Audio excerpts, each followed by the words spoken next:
Seeing at 6 p.m., I'd like to call the July 26, 2022 special meeting of the Kenai City Council to order, and would ask if you're able to rise and join me in the Pledge of Allegiance. I pledge allegiance to the flag of the United States of America and to the republic for which it stands, one nation, under God, indivisible, with liberty and justice for all.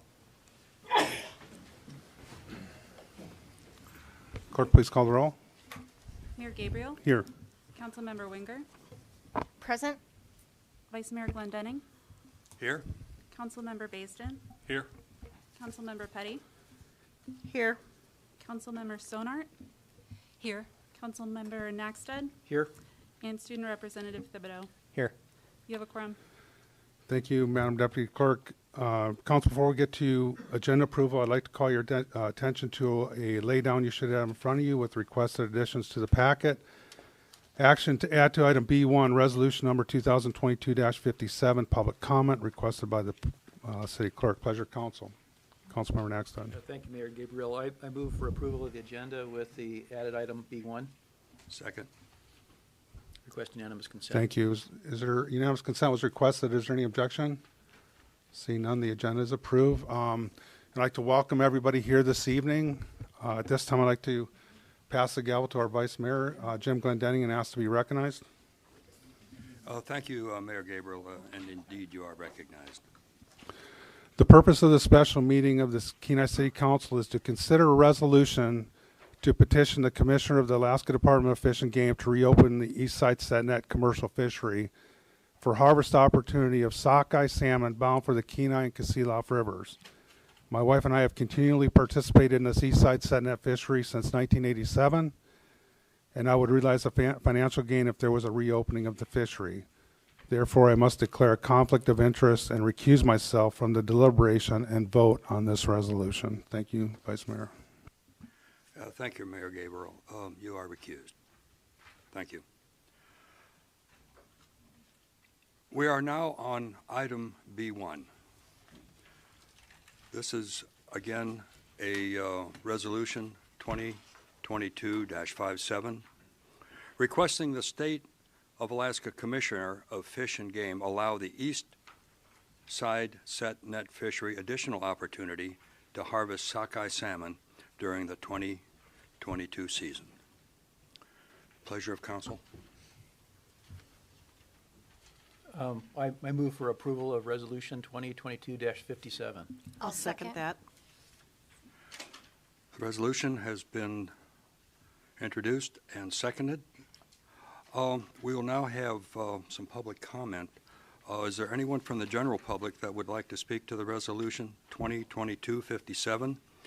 And please know that you have 3 minutes, and please state your name and address for the record. And we will continue until everybody is heard. And I would call for Ken Coleman first, please. Thank you.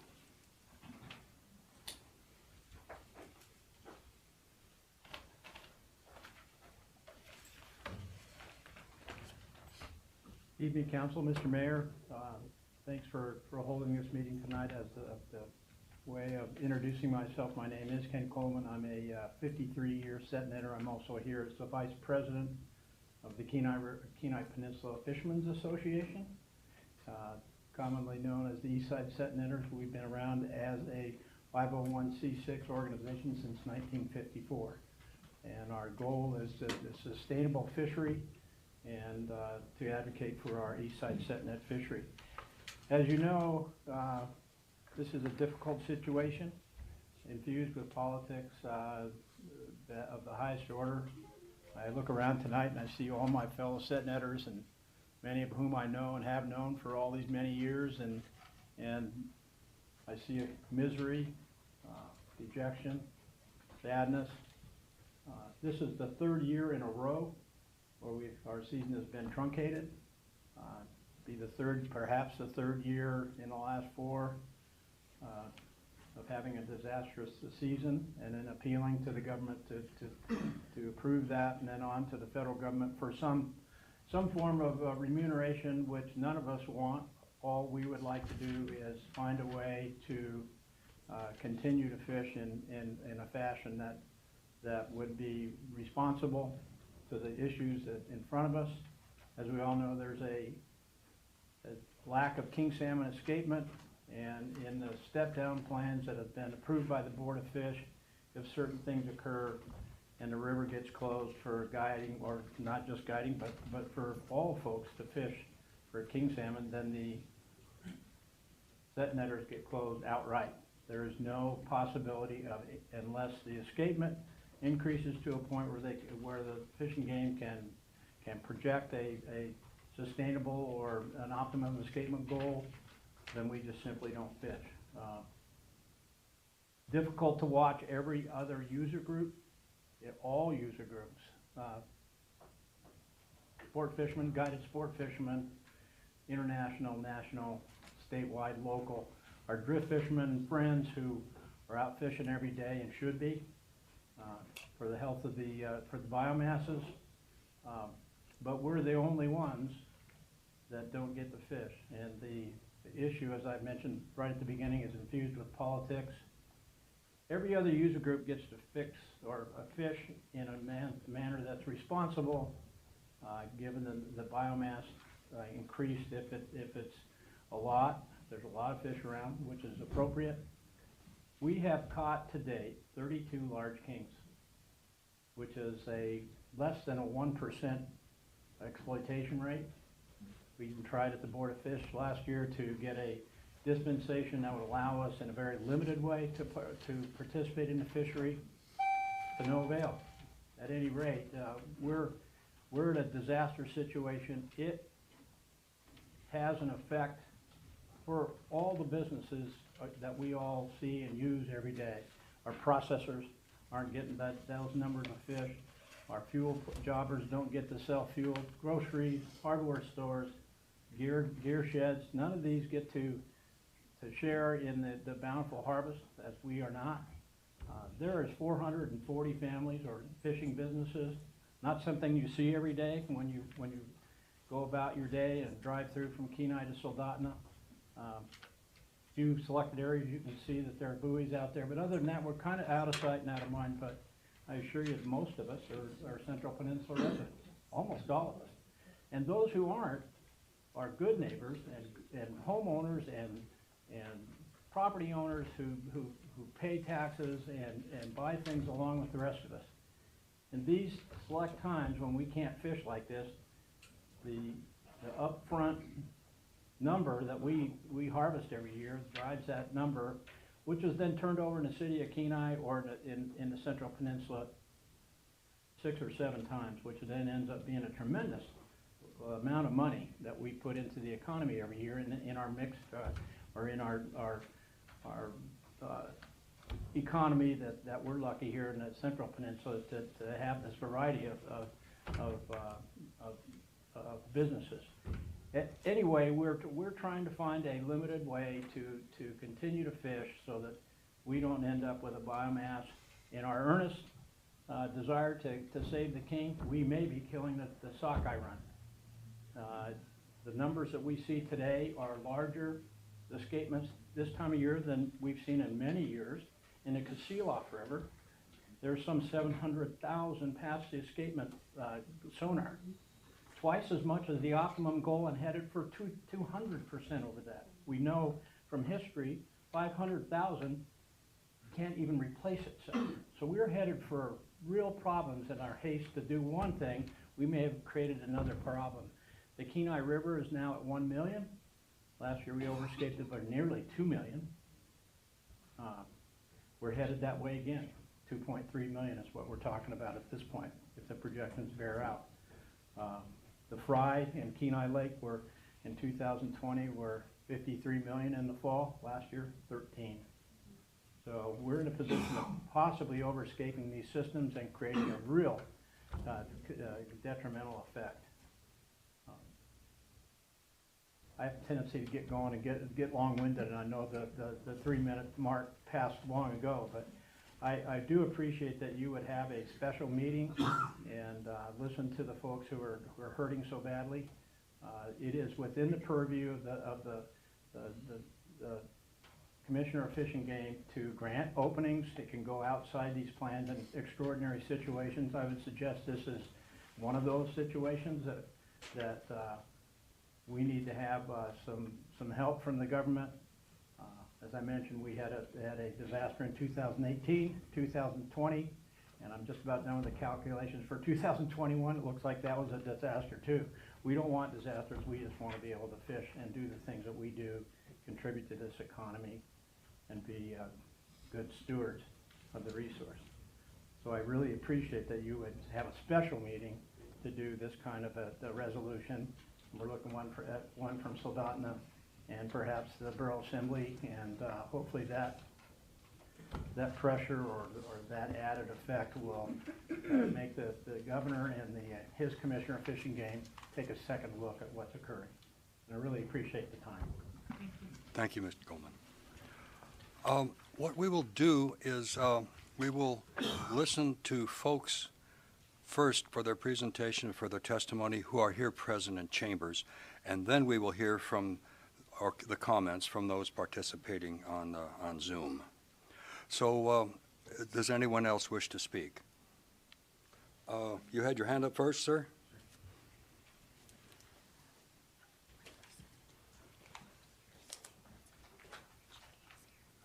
Thank you, Council, Mayor, Vice Mayor, for holding this special meeting. Appreciate it very much. My name is Trey Brown. I work with LBI Seafoods. I've been managing a fish buying station in Salamanca, which is part of the Kenai section of the upper Cook Inlet, for 15 years. And I'm here to present fish data, which I've collected over 14 years. My data clearly reflects, for the majority of the days when the sockeye run, they overcrowd the Chinook, which lessens the fishermen catching mostly, which leaves the fishermen catching mostly sockeye and very few Chinook. I have data to support that, on and on. Give you an example, July 18th, 2019, 5,900 sockeye were caught, 576 Chinook were caught. That's 8.6% were Chinook. 7 days after that, 90,700 sockeye were caught. Only 157 Chinook were caught. That's 0.17% Chinook. Very few Chinook were caught.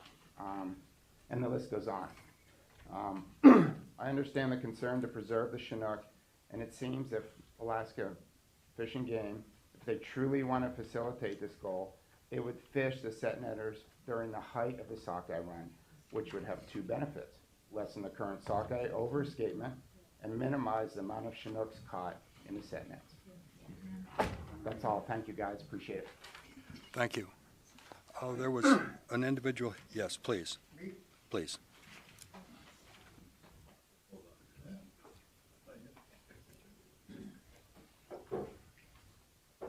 My name is Wes Humbert. I've been a drifter, 860 Willow Drive, Homer, Alaska. I've been a drifter in Cook Inlet since 1968. And the drift fleet is really saddened for what's going on with these poor set netters. We don't always get along. We don't always agree. But I've been involved. We have spent $1 million in court, Yoshida has, and SIF. You know what we did? We won.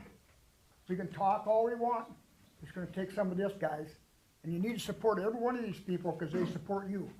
This community cannot make it without these set netters. And I just, you need money, we're going to keep fighting. We're going to go clear the United States Supreme Court.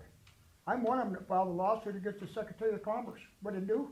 We got the fishery opened. You can't sit on your hands. You got to start working to help these people. Thank you. Thank you.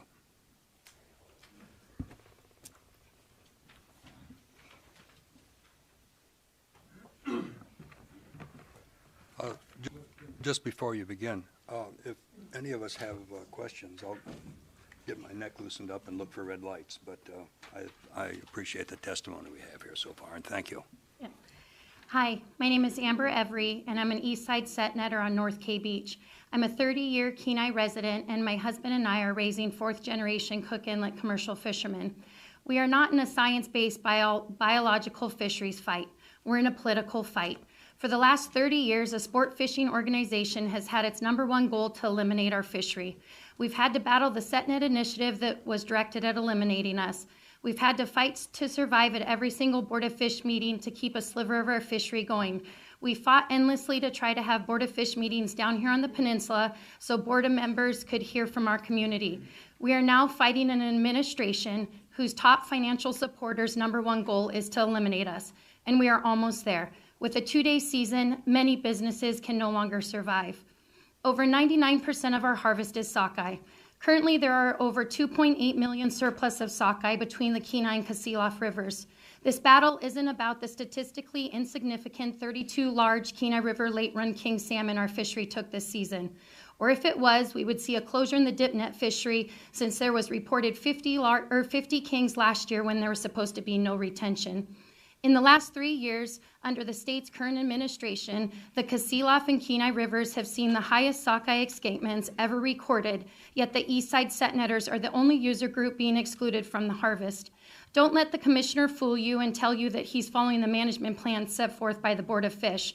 The management plan did not direct him to have no commercial fishing on the weekends for the dip net fishery, or to not fish the North K Beach section on July 4th, or to close a fishery at the quarter point of the run. These were all allocative and punitive decisions he made that were not in the management plan. There is no doubt that Upper Cook Inlet is a very dynamic mixed stock fishery where trade-off decisions are made every season. This is a conversation about taking local rivers to replacement levels where there are less than 1-to-1 returns for sockeye while meeting a biological SEG goal versus a politically based OEG goal for king salmon. The economic impact of these management plans and policies are felt not only by the business owners in the room tonight, but also to the local and state economies. The economic loss last year's SetNet closure was up to $60 to $80 million. This year's closure will be even more. The real plan in place is how they can financially ruin our 130-year-old fishery that is home to over 440 Alaskan family businesses who are 85% Alaskan residents and 80% Kenai Peninsula Borough residents.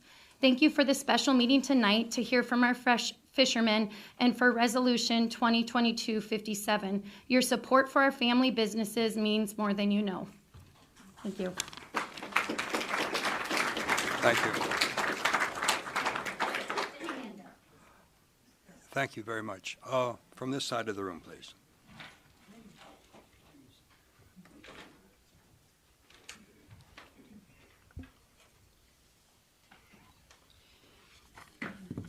Good evening. My name is Christine Brandt. I live at 1412 4th Avenue in Kenai, an East Side set netter. I've lived on this peninsula for over 50 years. We were a 4-generation, now we're down to 3-generation. My kids were raised on the beaches, and we're hoping to have their kids raised on the beaches.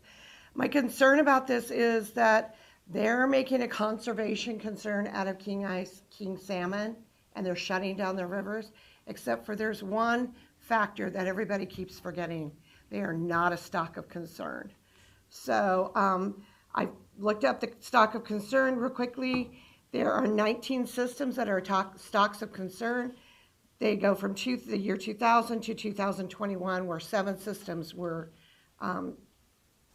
put into a stock of concern. Out of those, 17 of them were management concerns, and 2 of them were yield of concerns. So just for a quick, to let you know, the policy for the management of sustainable salmon fisheries, SSFP 58AC 39.222, effective 2000, amended 2001, directs the Alaska Department of Fish and Game to provide the Alaska Board of Fisheries with reports on the status of salmon stocks and identify any salmon stock that present a concern. In consultation with ADF&G, the board may designate, amend, or discontinue stocks of concerns based on stock status reports and recommendations from ADF&G. The SSFP defines 3 levels of concern: yield, management, and conservation, with yield being the lowest level of concern and conservation the highest level of concern. Further detail and definitions for each categories, I have them listed if you'd like to know what they are. But a yield of concern is a stock of yield concern is defined as a concern arising from a chronic inability, despite the use of specific management measures, to maintain specific yields or harvestable surpluses above a stock's escapement needs.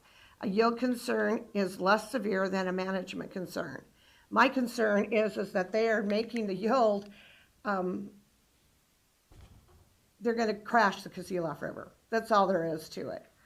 There is a certain yield that it can take and reproduce from it, and it has already went over the top on that. We are now over 700,000 fish. That makes it almost 400,000 fish over-escaped into that river system. So thank you for your time. If there's any questions, I can send you the link. So, thank you. In the middle of the room, please.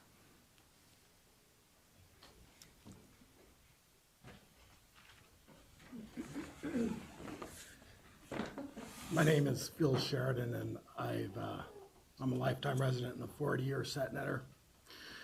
And the biggest concern that I have about this whole situation is that set netters in general understand a lot of biology, like the meaning of optimum escapement goals and sustained yield and stuff like that. And we often talk about that, but the biggest concern I have is what I'm thinking of as weaponizing the Alaska Department of Fish and Game.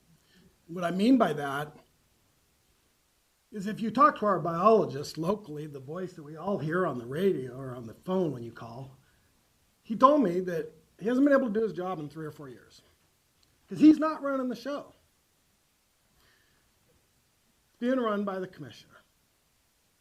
And what's going on is they want 1 million fish in the Kasilof River, and they don't care about the future effects or the economic loss. What they care about is happy dip netters that get their limit in about a half an hour and don't call and complain when they don't get their fish quickly. And that gets votes. So they get voters from Anchorage, our biggest population center, and it guarantees political power. So when you say it's political, that's really what this is. This isn't about biology. This is about political power and staying in power. And they've done an incredible job of creating a scenario where we get shut down, they fill the river up, they could care less about the future, they could care less about the tens of millions of dollars, however you want to calculate it, that are being rotting up in the lakes, because they know that this will get them votes. And how we fix it, I don't know, but that's really what we ought to keep our eyes on, because biology means nothing to these people anymore. They don't care about escapement goals, clearly. We had one day this year, July 20th, with 125,000 fish go up the Kasilof River. That used to be the escapement goal for the year. It went up in one day. I appreciate that you guys support us, and I just hope that there's something we can do and make people understand and maybe consider this in our election in November. Amen. Thank you.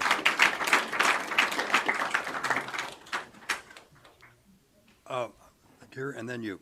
Please come forward.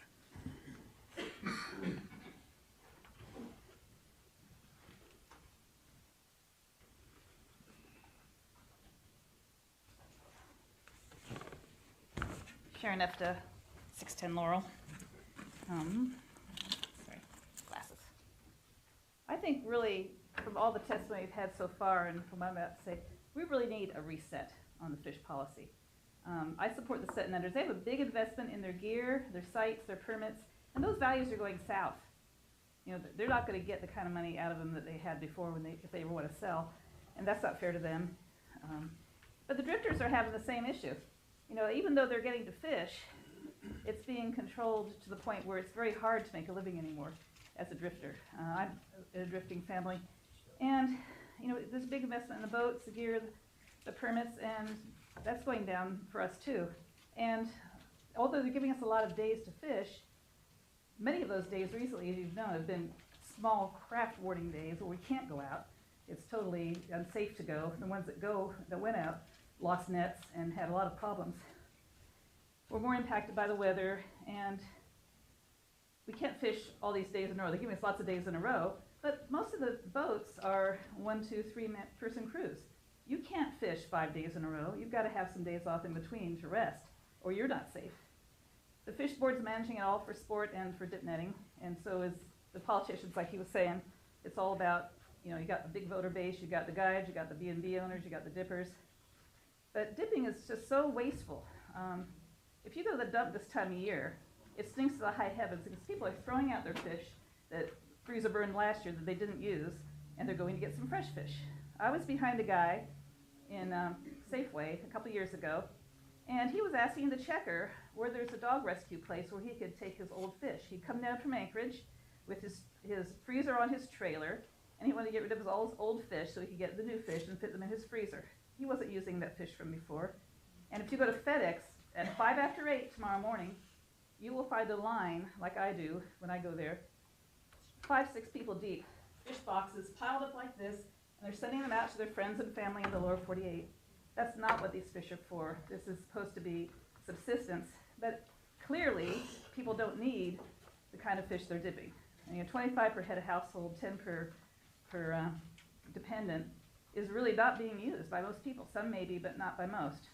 I think if we had a, 10 per head of household and 5, it would be reasonable, 5 per dependent, it would be reasonable, and people would not be just flooding our beaches from Anchorage and going into a fish frenzy, getting more fish than they need just because it's fun.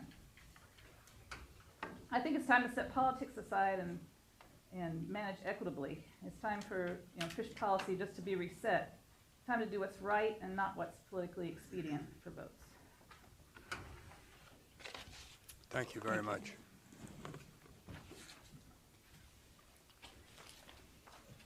Please come forward.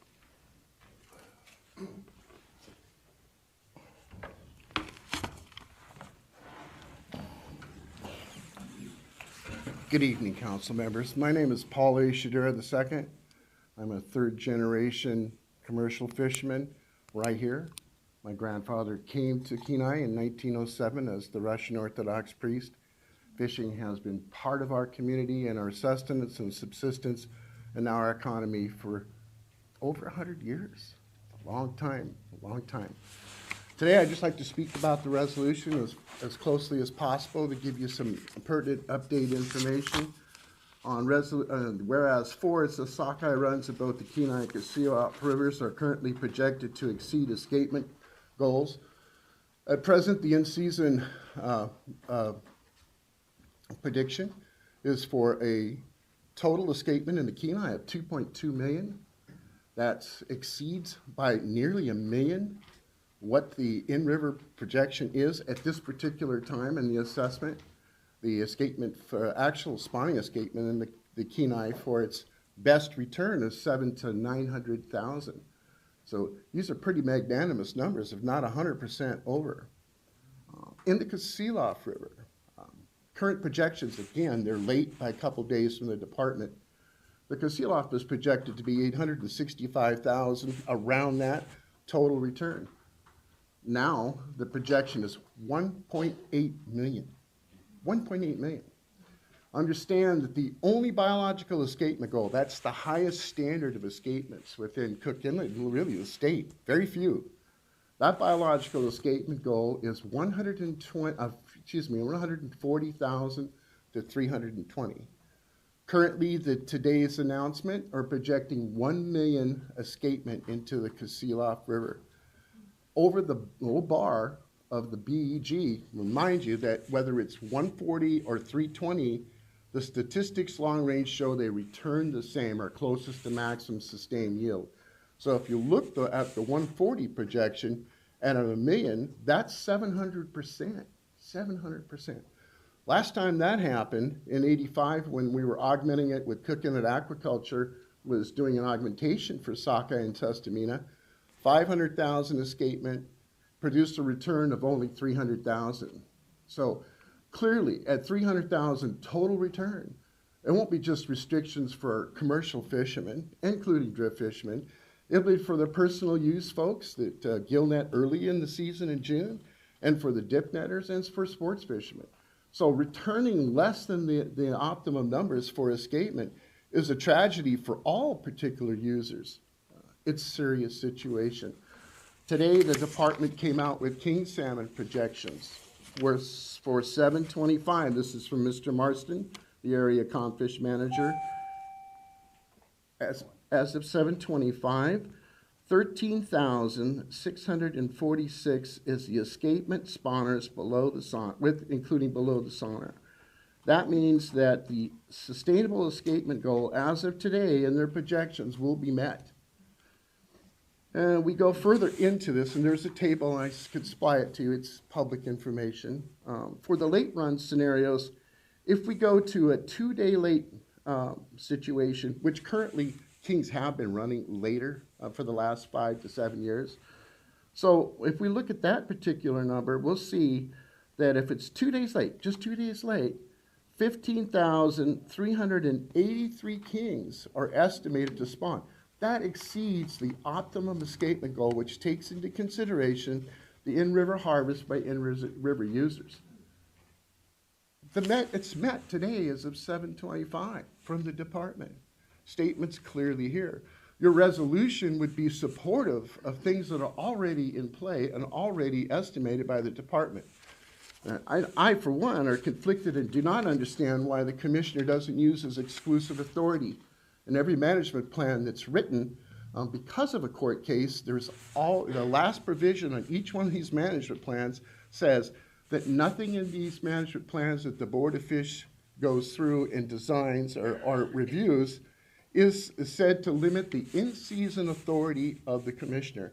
In fact, there's a special resolution for the Board of Fish that says, while the in-season situation is wherever in the state, the commissioner, as the executive officer of the Board of Fish, has full authority to manage in any way possible within season, irrespective of whatever management plans or considerations were before. That's the hallmark of why Alaska fisheries and resources have improved all these years, since 1959. It was to allow the in-season management. It's one of the few places in the world that we have immediate response, and that authority is vested with the commissioner. So it's not just his personal view, it's others. Do you want me to conclude? Yeah, if you'd wrap it up, please. Okay, please, thank you. So again, I did say that that sport fishermen and personal use, there's at best, sport fishery in the Kenai River, this is the sport fish information, are 26% efficient when there's a bulk of fish coming through. So no matter how you work at it, it's a 3-to-1 situation. 3 fish are going to get by no matter the best situation for the in-river users. There is no way that by approving this resolution, you're going to harm any of the other users. The only harm here is if the loss of opportunity for us as fishermen. And at the very end, if you may, Mr. Gaines, the last whereas 15 is allowing all user groups to continue to harvest sockeye with increased fishing opportunities. Completely prohibiting east-side set net fish to harvest is inequitable, does not appear to be scientifically based, will result in economic disaster for some east-side fishermen and negatively impacts the economy of the city of Kenai. It has been the mainstay of this economy. I can attest to it with my family, for the economy, for this community for decades. Please consider that, and please pass this resolution. Thank you. Thank you very much.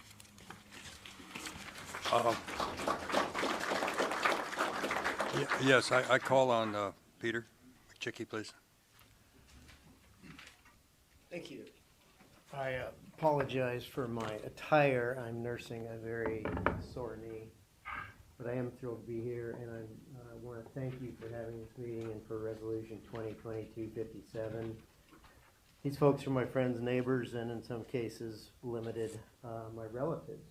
They are the people of Kenai, 80% and climbing, and I stand up for any of our user groups when they're being unfairly treated. There's only one user group being unfairly treated in this case. And these folks are 80% climbing Alaskans, and last I looked, they all vote. So I appreciate you bringing us together tonight. You know, the effects of this in the long term will affect every resident in South Central Alaska.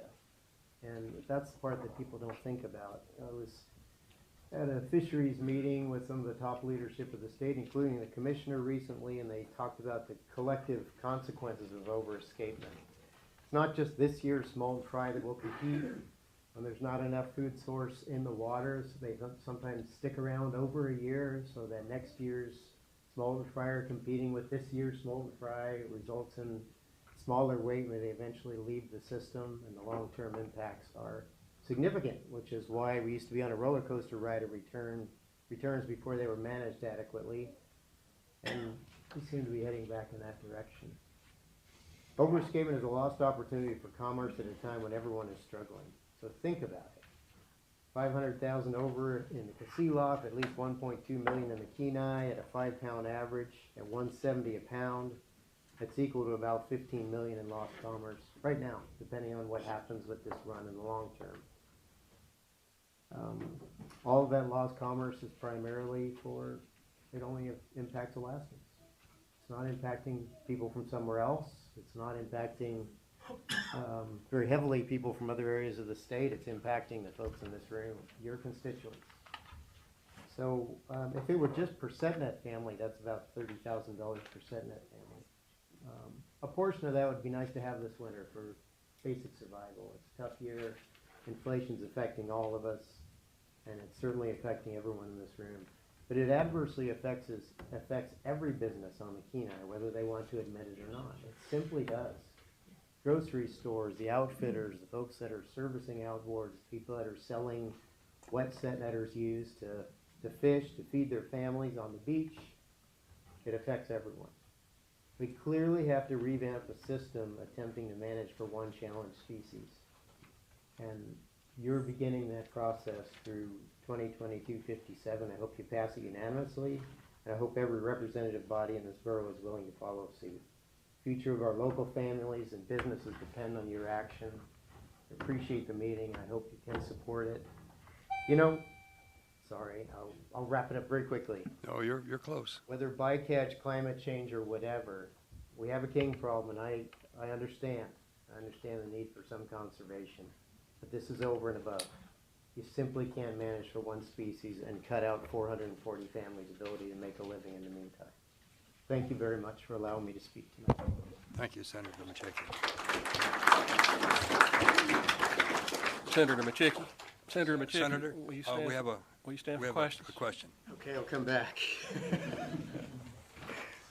Yes. Thank you for your testimony. So you know the Cook Inlet as well as anybody in here, and you know Juneau. What can this body do besides this to get their attention to change it? What kind of effect do you realistically see us having down here to influence what's taking place? This is a year after year thing, and we only fill these chambers when there's an immediate problem. We need to be on it all the time. And we need to reach out to other coastal communities who have, no matter what happens in the future with the legislature, coastal Alaska generally is in the majority. They can impact changes to fisheries management. So don't just do it tonight. Even if we get a few openings and you're able to fish, let's do it all the time. Let's cause an uproar in coastal Alaska. If this were any other group, if this affected the people of Anchorage the way it's affecting the proportion of Kenai Peninsula constituents that it's affecting, I can assure you that there would be a constant uproar until there was change. So we need to work on it. I had a bill that would have assisted some families. There are some people that are afraid of that bill. Often, my most common opposition was coastal Alaska that are afraid of a domino effect on their fisheries being given up to other user groups as well, and seeing a way of life go away statewide. So I understand that, but the bottom line is we can't just rise up on July 20-something every year. It has to be a constant campaign to get the assistance we need to manage this fishery effectively. What we're doing is clearly not working. And we can start right here tonight. I'm happy to help with the other representative bodies on the Kenai. Then let's do what we can to spread it statewide to make sure how unfairly this is being managed. Campaign contributions should not guide how fisheries are managed. That's the bottom line. Amen. And that happens time after time, year after year. Let's make all the noise we can and see if we can make a difference. Thank you. Thank you. Any other questions? I have a question. May I ask a question? Oh, yeah, we asked the questions. May I come and talk? Well, I tell you what I'll do is I'll take a break somewhere in the middle here, and you can ask. I want to ask a question to the group because it's a good question. And here's what I'll offer, okay? I'm gonna take a break, buttonhole one of us, they can ask the question, okay? I'm gonna get this thing on ice so maybe I can fish this. All right, thank you. Yeah, those are the rules we have to go by. In the corner back here, please.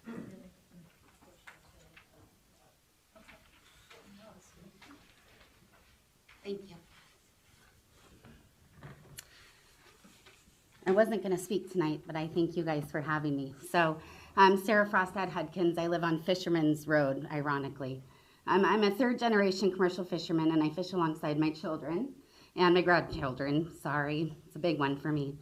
They're fourth and fifth generations. We're on Salamatoff Beach. My grandfather came to Alaska in the 1920s, and my dad was actually born in Old Town. And what I've heard is they were the first surviving twins to ever both survive on the peninsula. So we've been around a while. My dad's not with us anymore. I've been witnessing this political battle for most of my life. And while it's changed, it's intensified. The user group that has this intention is doing a darn good job. My fellow fishermen have shared the data and the impacts on our community, so I don't need to repeat that. But I want everyone to remember that our commissioner today has the authority to open the Eastside Set Netters. We have been reaching out to our commissioner. We have been asking questions. We have gotten little to no response. If this was a flood, if this was a wildfire, our governor would be here on the peninsula. He would be talking to our residents. He would be talking to our community. He would be sharing with us what the plan is, what the next steps are. We've heard nothing. It's really time that we manage these rivers biologically, and not politically. And I appreciate you all for calling this meeting today and having us here. And I really, really thank my fellow fishermen behind us for coming to this room. Thank you, all of you. Thank you. Thank you.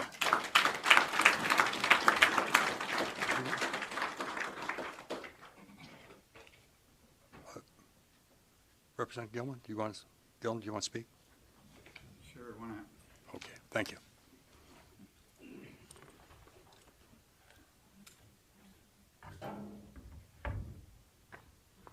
So, don't beat me up. I'm probably the only sport fisherman here, but That's not true. We all sport. I've watched this fight for 38 years, and it always seems like every year, Fishing Game says, this side gets to make a living. Sorry, the rest of you don't count. I can't accept that. If one group doesn't fish, nobody fishes. This should be a fish concern.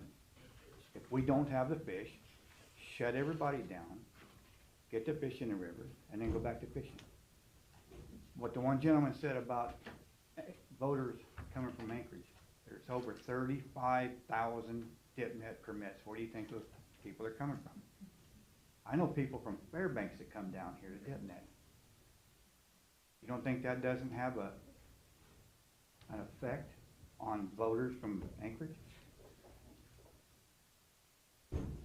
Your Kenai Peninsula delegates, Sarah Vance, Ben Carter, and myself, we have fought this for 2 years. We're in a minority. We really can't get anything done.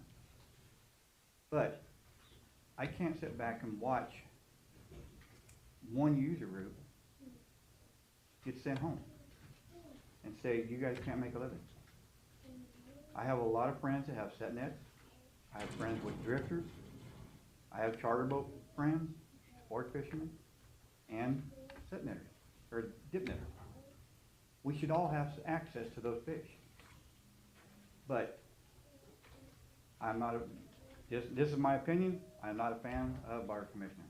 I have tried to talk to him, came to my office, I asked him a question, he says, sorry, I have another meeting, and he got up and left. He doesn't want to hear it. So, as far as voting, yeah, it makes a big difference. And we're gonna have to do something, change the players. And like I said, I'm not a fan of our commissioner, and right now, for 38 years, I have watched this fishery get managed politically, not biologically. So that needs to change. Thank you. Any questions? Any questions? Okay. Thank you. Which corner? This corner here? Yes, please.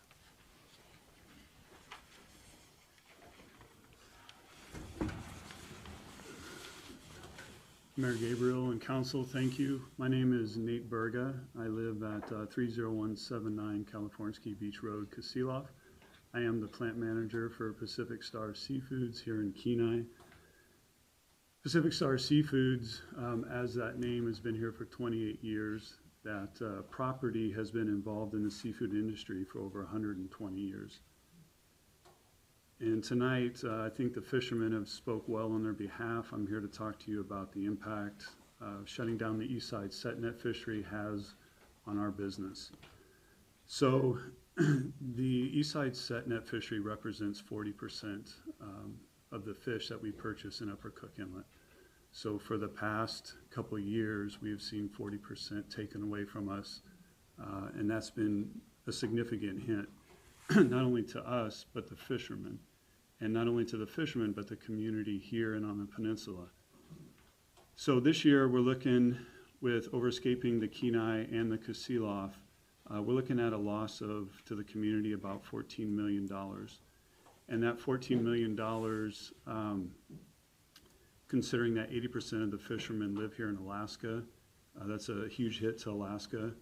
And if you use an economic multiplier of 7, based on those 80%, you're looking at about $78 million that's taken out of here, out of Alaska, and most of that on the peninsula.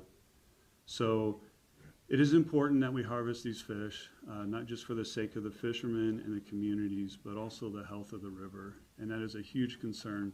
I've been doing this for 23 years now, and have at least another 20 years before I retire, and I'm really concerned about a future in this industry in Cook Inlet.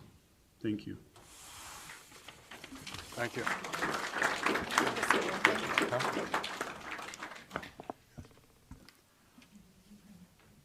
Someone from this side of the room, please.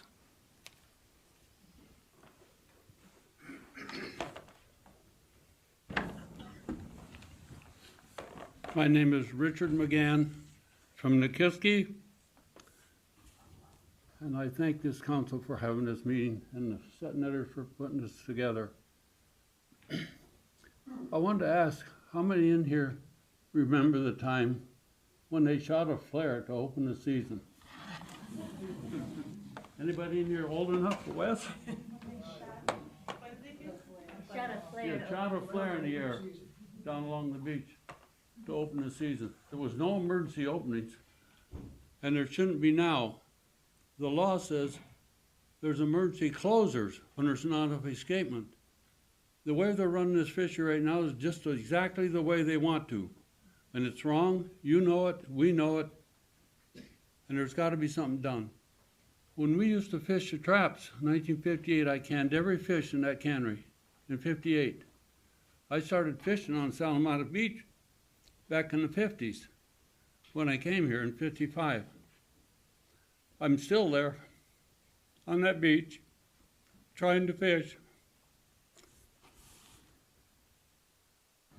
But we do nothing but spend millions of dollars through these fishing organizations to try to get something done. We finally got it through the court. And why we can't get this injunction out of this judge here in Kenai, why we can't get that judge to look at that and get an injunction against the Department of Fish and Game so we can all go back fishing again. But I thank you and I encourage you to pass this resolution, and I thank you very much. Thank you. Any questions? Okay, thank you. Okay, I'll this side of the room and then back and forth. Please, right. Yes, ma'am.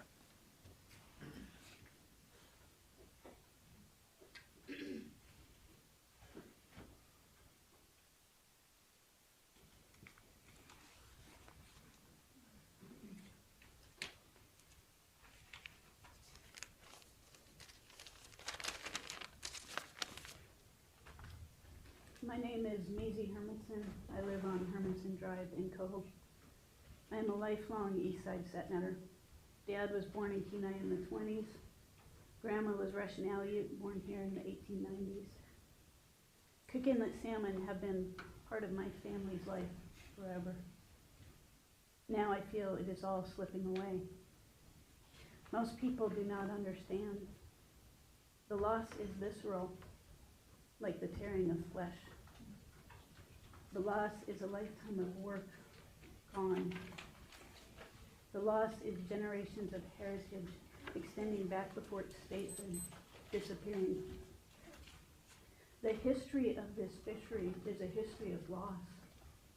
First they took the kings, then the silvers, now the reds.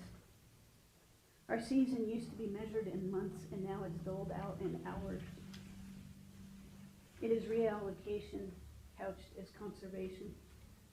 We shoulder most of the burden of low king numbers.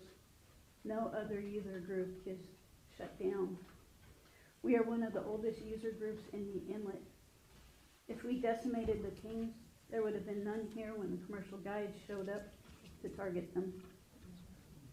There is a control group to examine. We have not fished the early run of kings for over 50 years. Theoretically, that return should be strong.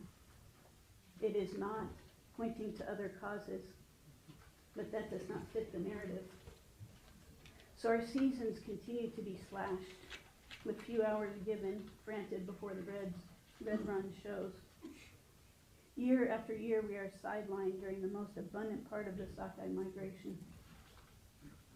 And once time is taken away, it is never given back. Any temporary restriction becomes the new normal. We are now fishing 1/3 of our gear in minimal hours. The history of our fishery is a history of loss. This season is almost done. The run is hitting the river, and with it, our chance for a profit. There may be time to eke out expenses. Most of us live here year-round, work here year-round, support the communities here year-round. That cannot be said of tourist dollars. I feel it is all slipping away. Most people do not understand or care. I am thankful to see that the Kenai City Council does. I would hope the commissioner would too. Thank you. Thank you.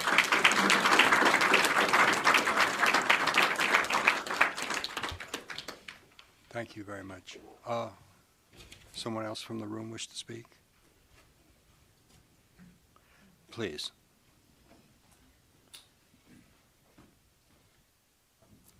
My name's Karen McGann, 54025 Kenai Spur Highway. Actual physical location is Nikiski, mile 29.3, North Road. There's sure not much to add to what Maisie just said. That was perfect. I would just like to say that if you could read the regulations we are under when we're open, you need to be a Philadelphia lawyer. I'm not kidding. It would take me my whole 3 minutes.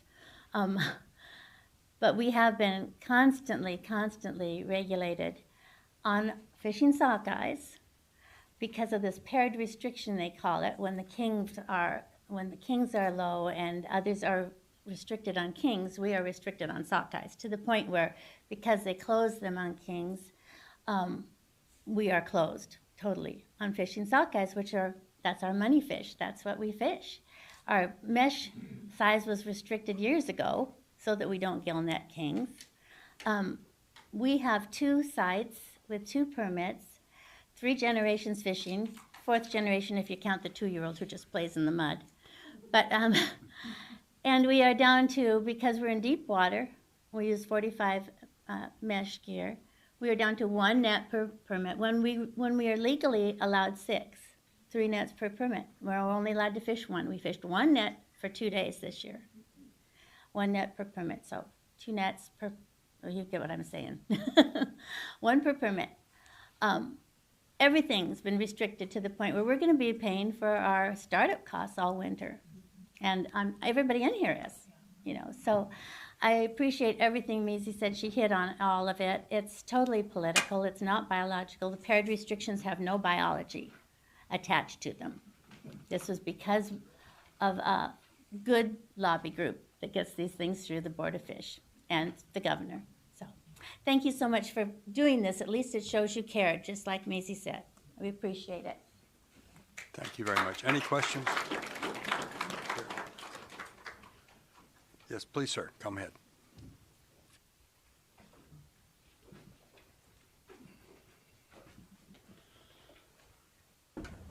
Thank you. My name is Gary Hollier, old Kenai Cardinal from way back. And this text was sent to the commissioner and the area manager and one of the big shots with the Kenai River Sportsmen's Association here the other day. Friday night, the show of fish on the beach is tremendous right now. I'm sure the dippers are happy. Everyone is happy but the east side set netters. There are big fish jumping to the Kenai and many, many small fish heading to the Kasilof. Right now is low water, fish are going both ways. I see weak stock management. I have lived the Board of Fish for 35 plus years. What has happened to the Kasilof River is a travesty. 2017, ADF&G lowered the BEG to 140 to 320 and now it's close to $1 million projection. Is that good management? What a joke. $2 million is projected to the Kenai, another joke. To save 35 kings in a limited fishery, fishing on abundance, another joke.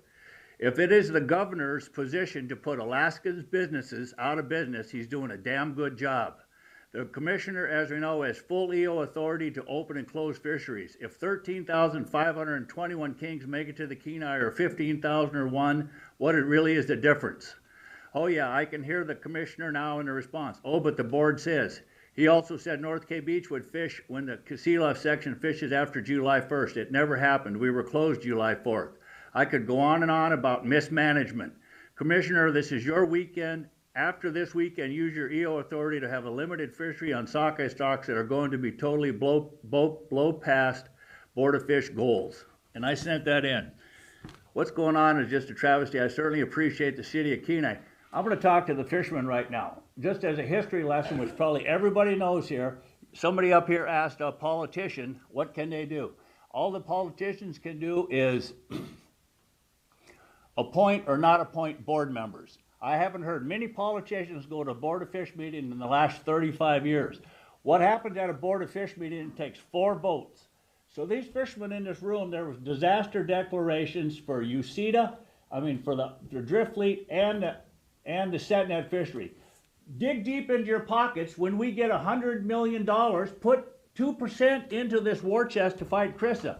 The king salmon goal in the Kenai River, it used to be 15 to 30, all kings. Oh, now they couldn't count the little kings, so they went to a 15 to 30 big kings. Unattainable goal. This is all driven by Krista and its founder that wants to put us out of business, and the commissioner and the governor is 100% behind us. So if we want to make some changes, in April of 2023, proposals go in February, I think, of 2024. Show up to the meeting. Show up here in July. There's really no good. I appreciate these guys, but we're just wasting our time tonight because nothing will happen. But I appreciate everybody here, but something has got to be done, and this can only be done at a Board of Fish level with 4 votes.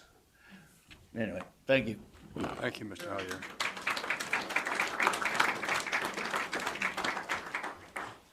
Is there anyone else from the room who wishes to speak? Can we go now to the remote? Yes, so if you are on Zoom and you'd like to provide comment, please raise your hand or unmute and you will be called on.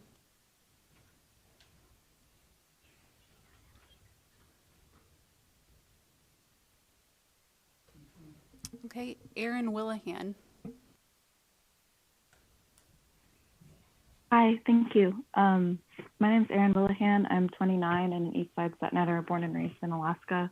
Setnetting has given me a deeper connection to myself, respect for land and waters that we move through, an immense appreciation for the stewardship of did we these get lands. your address, please? Oh, sorry. Maybe Anchorage, I didn't hear it. actually. Thank you.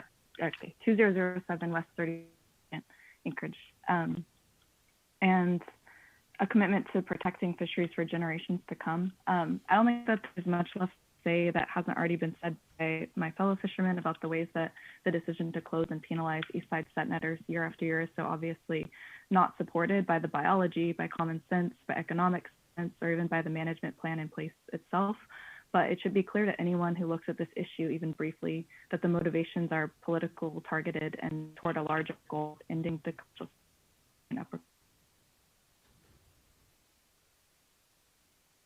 and to continue to hire.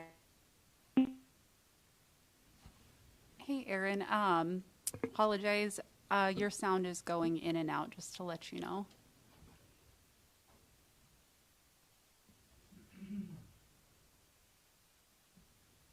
Hey, Erin, are you... But as is evident...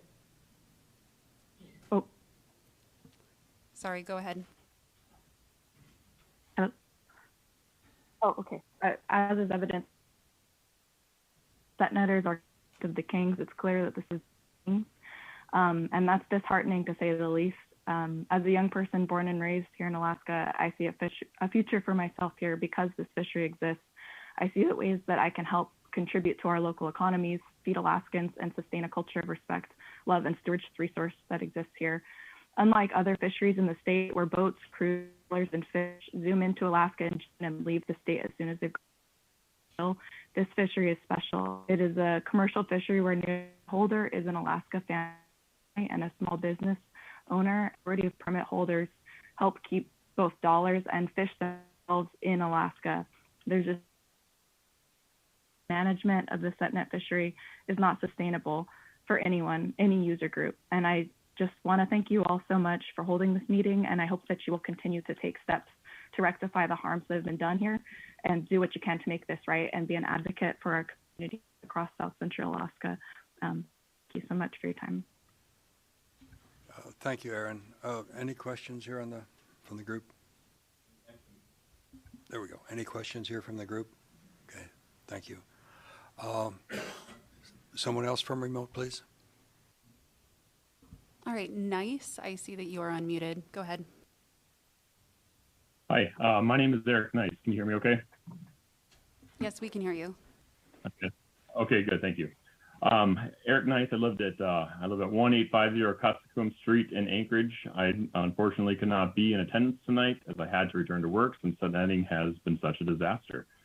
The closure of setnetting is not due to conservation. It's about Dunleavy and his supporters destroying our fishery and our way of life. For context to the rest of the state, the Nushagak is going to miss their king SEG by 20%. And those Bristol Bay fishermen have fished every day or very close to it.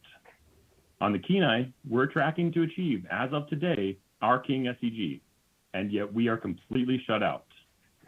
The watershed of the Kenai is a fraction of the Nushagak and Ikigak, and yet the Kenai is projecting to be near or surpass the escapements of both those river systems.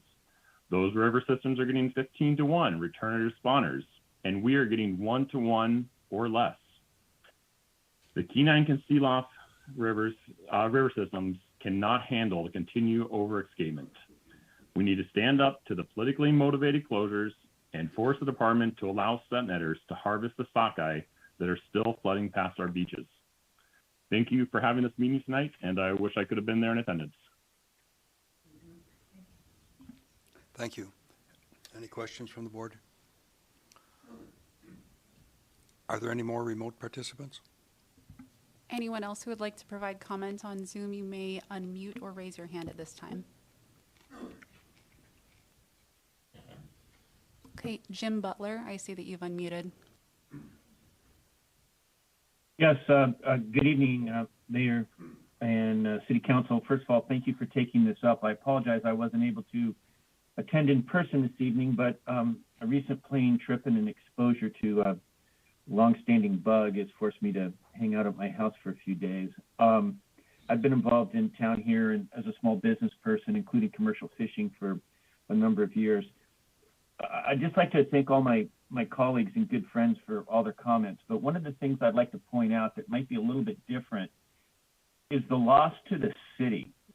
I think understandably, we know that if we were going to grade Fish and Game and their performance, and I know some of the people on the council were former teachers, a C is not exactly what you would consider a good performance. And we've had multiple disasters recently, which tells me that we're seeing back-to-back Fs, and I think we need improvement.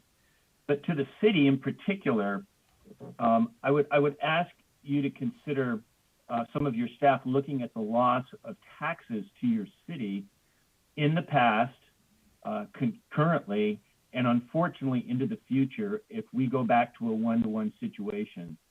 For many, many years, we had a stable fishery. We might have had some spats between user groups, but we always knew the fish would come back. And there's one thing I want to assure you, there's not a person in the room or online who would ever disagree with shutting down a fishery for a conservation reason. Everybody agrees conservation is important.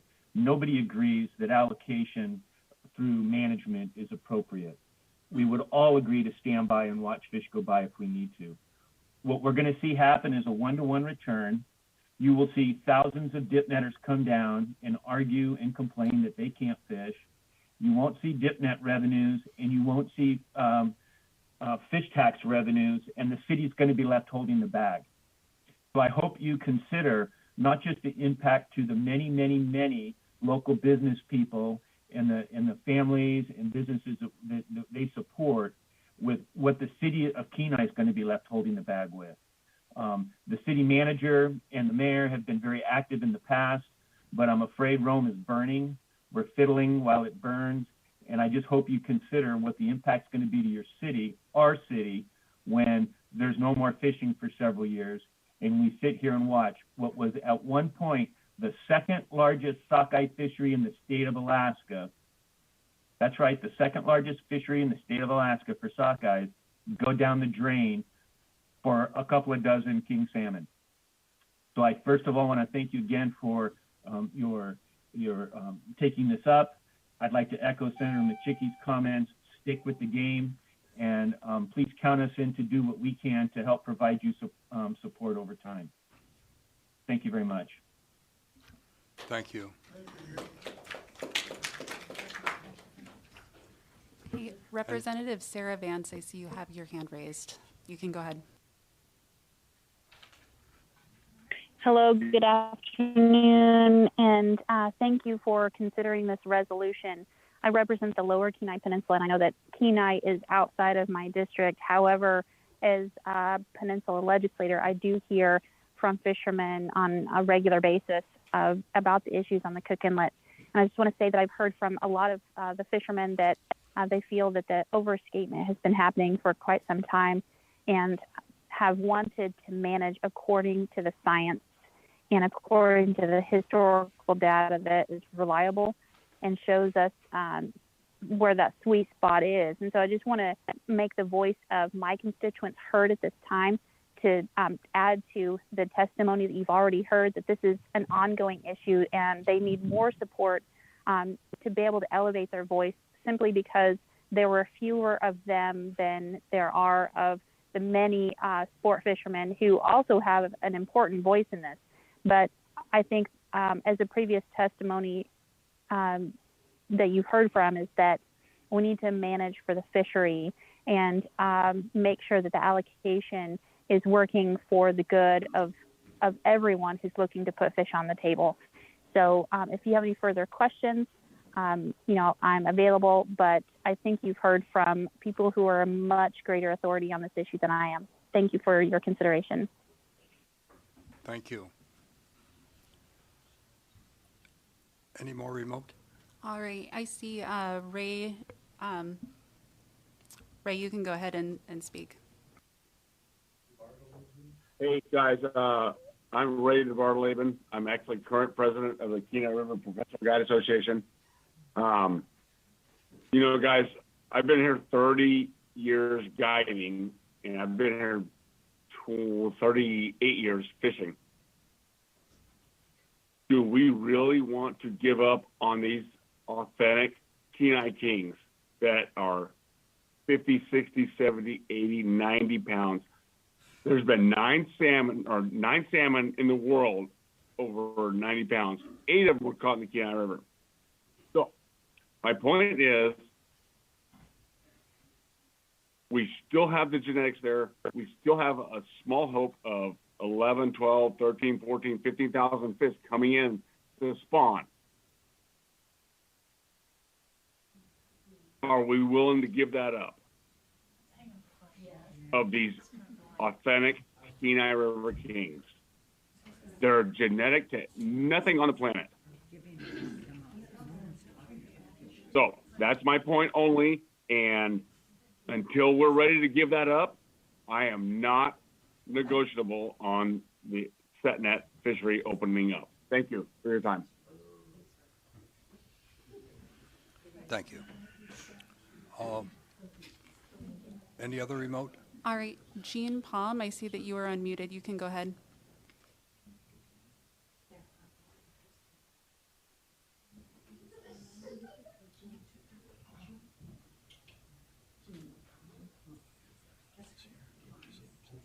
Jean Palm, I see that you are unmuted. If you want to provide comment, you may do so at this time. Oh, I see that you are connecting to audio.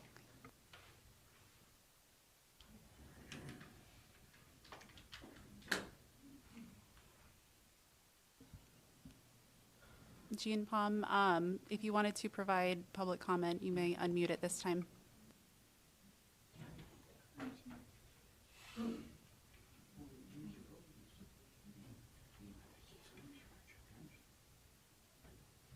All right, so we are going to move on to another speaker. Naomi, I see that you have your hand raised. You can go ahead.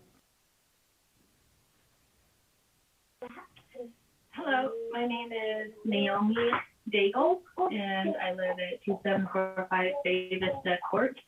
I just want to thank the Kenai City Council and all KPFA and all involved in bringing forth this resolution. I deeply appreciate it. I grew up in Kenai. Kenai beaches are my stomping grounds, and I married a fisherman from Homer, and for the last 10 years, we have been east side set netters and run the operation while growing our family. And I'm relatively new, but I'm glad to be part of this history. So, numbers small. Hi, Naomi. We can't hear you at this time. If you want to maybe speak a little closer to your mic, we weren't able to hear you there for a moment. Can you hear me better now? Yes, we can hear you. Okay, great. Good. Anyway,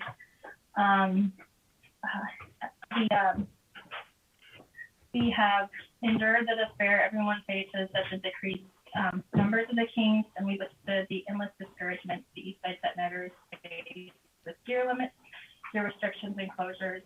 In the winter, my family lives in Homer, where my husband runs business, and I care for our small children. It is financially difficult to own a set net operation and not be permitted to fish. For our particular set net operation, on a year with low Kenai king abundance, our sites catch few to no kings because we're out in the deeper water. So I fully support this resolution, and I want to thank everyone who brought it together. Thank you.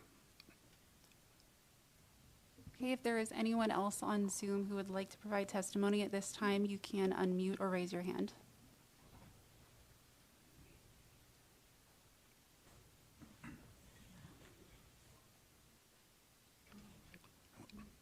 Okay, what we'll do now is we'll just take a short pause for the cause, then we will come back and resume our deliberations. It'd be about 10 minutes. I think that'll give enough time for everybody to stretch their legs.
Excuse me, we're ready to resume our meeting as soon as the clerk says we're on the record.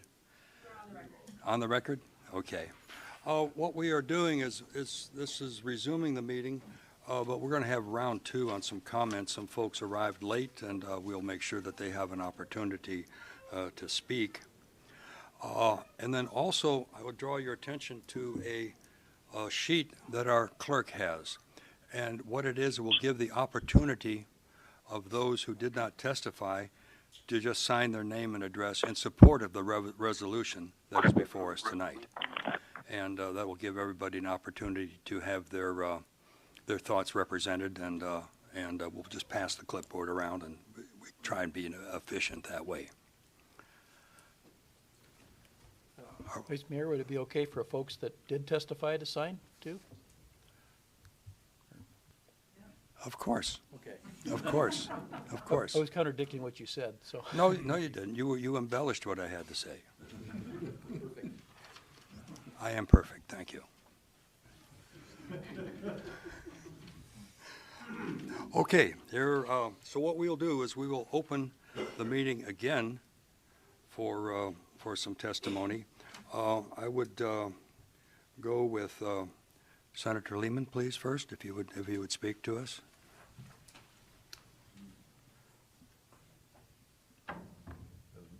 Mr. Vice Mayor and Mayor and members of the council, I'm Lauren Lehman, and some of you may know me better from my days in elected office, but I just wanted to let you know that I have sat net just north of the Ninilchik River for, if you can believe this, 64 years. And I did that before I was in elected office, and I'm doing it after. And actually, I did it somewhat part-time during the time I was in elected office. We had an expression when I was in the legislature: when you have the votes, you vote, and when you don't, you talk. And I perceive that the votes are here for this resolution today, and I don't want to overdo the talking other than to add my voice to those who are very concerned about last time I saw me what is a very poor public policy, and that is the policy of paired restriction, where the east side setnet fishery totally closes when the river for fishing. That's bad policy. I've expressed that to the board. I've expressed that to the governor as recently as Saturday morning. And I thank you for taking the resolution up, and I would anticipate you're going to pass it. Thank you for doing that. I hope that some of this action really results in change. We need change. We need change in the way fisheries are managed. I'm all in favor of conserving stock when you need to, but this policy is, quite frankly, absurd. This change, if there is an opening, it really isn't going to affect us much. We're down at the south end of the east side fishery. Most of the fish are past us. We would have liked to have had opportunity to harvest them during the season when the tools were available for us. They could have opened up some more fishing time when some of the fish were in our area. But I'm all in favor of helping those closer to the river now who could benefit from this. And we're in this together, and so I encourage you to pass the resolution. Thanks for giving me a few minutes. Thank you, Senator Lehman. There's one. There's an individual that I overlooked. Thank you. Thank you.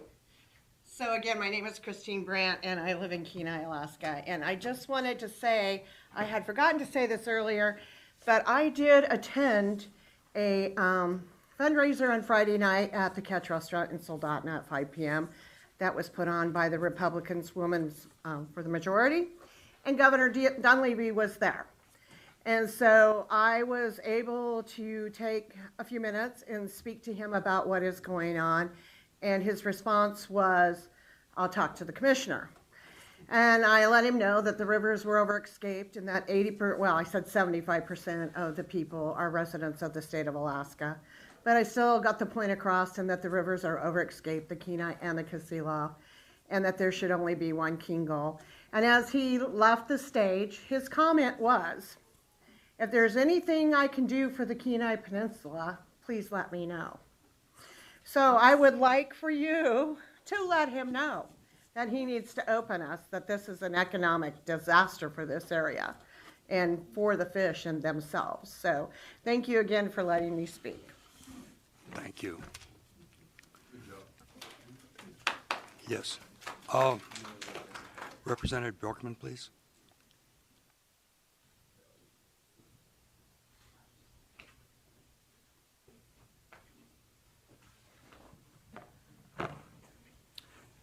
Good evening.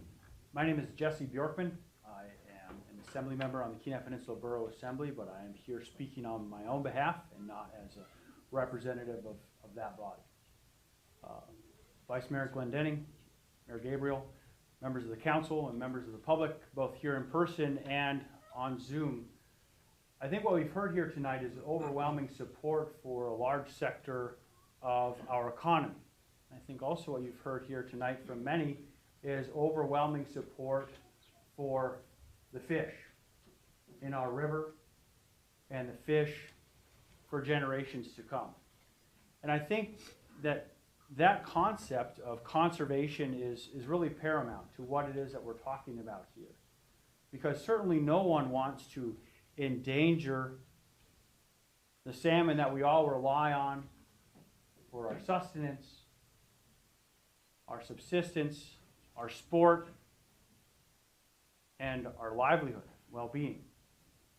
What I think what's clear that people are asking for is some opportunity to do the right thing. And I hear that both on the sport fish side as well as the commercial fish side, and wanting opportunity to harvest the stocks so that we can have stocks of thriving red salmon into the future. And also folks are looking for lots of opportunities and ways to preserve stocks of king salmon for those fish to be viable into the future as well. We all know that we have special resources here in our rivers. We have special people that harvest those resources all over this peninsula. Residents here, people that make their lives and their homes here. It's important that we respect that. Overescapement is not a falsehood, it's a reality. Those fry stay in the streams and they compete for food.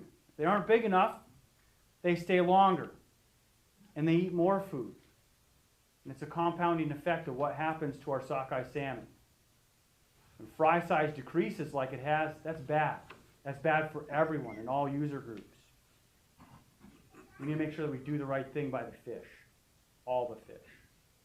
Not here with all the answers, but what I am here is to let folks know that I'm available to listen and look for solutions with all of you as to what we can do to maximize the sustained yield of the fish returning to our rivers, maximize economic opportunity for the residents of this peninsula.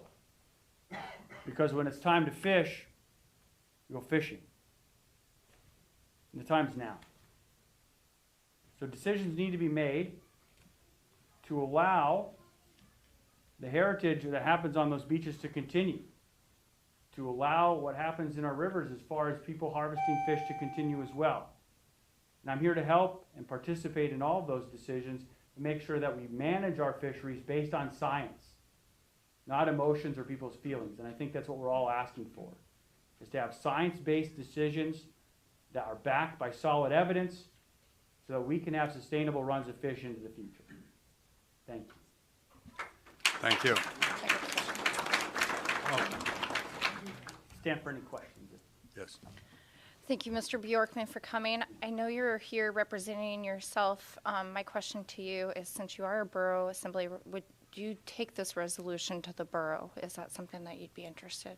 I'd certainly look into it and take that under advisement. Yes, ma'am. Thank you. Any other questions? Thank you, Jesse. You're welcome. Anyone else from the room wish to speak? Okay, 1, 2. This gentleman first, and then you. Thank you.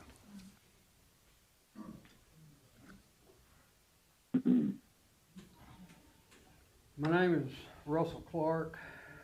My wife and I live at 117 Deepwood Court here in Kenai. We're set netters. Been set netting for 22 years. Matter of fact, one of my daughters started set netting, set net site that Mr. Gabriel used to own, and she fished her way through college since she was 14.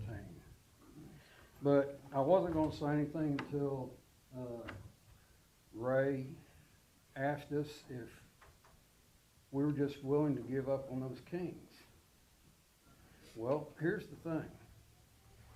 We're not willing to give up on the kings. Many of us in this room have submitted ACRs to the Board of Fish for possible solutions to enable the east side set netters to continue fishing, and it just falls on deaf ears. They will not pass any. I cannot tell you how many ACRs that were submitted last year to give east side set netters opportunities to continue fishing, and not one of them was even passed. In other areas of the state, say like Kodiak, okay, they have a king problem down in Kodiak. But instead of shutting down the seiners, they just tell them to roll the kings out and turn the kings back in the water. We'll do the same thing. I mean, that's something that set netters can do. Roll the kings out. I mean, there are so many things that the Board of Fish, if they would pass some of our ACRs, would work, and it would allow everybody to continue fishing. Here's and what a lot of the people don't understand is how these restrictions and shutdowns actually really affect us. Like many have stated, we start off with where we cannot fish 2/3 of our year. Well, there's 9 of you up there. Now, me and Gary Hollier and a couple of us went out there and we took 2 of your tires off of your cars. You know, not off the part, you know, that can make you go, but if we took 2 of your tires off, you kind of see how we feel. Here's the thing about it. They took not only 2 of our tires, but they let the air out of another one. Well, then we could go down the road, but we'd have sparks flying, and that's everyone in the room in the same situation. But now they've taken all of our tires. I'm sitting there at the holiday, can't get across, sitting there in my truck, and the dip netters are going by. Sports fishermen are going by. Everybody's going by, but all of us are sitting here. We can't do anything. You know, we have already lost so many of our processors. The community is losing so much money. I have got friends that will not be able to make it through the winter. They're not making anything. They got shut down. All of us in here have got startup expenses that got to be paid. And another thing that hasn't been brought up is it doesn't just affect us. Each one of us in here employ people. We fly people in from the villages. There's people that depend on us to be able to fish so where their families can eat. It's not just us, but our crewmen and the people that support our livelihoods. Anyway, we have not given up on the kings, but the thing about it is the Board of Fish needs to allow some of our ACRs to be put in place, you know, that will benefit the kings and keep everybody fishing. Thank you. Yes, sir.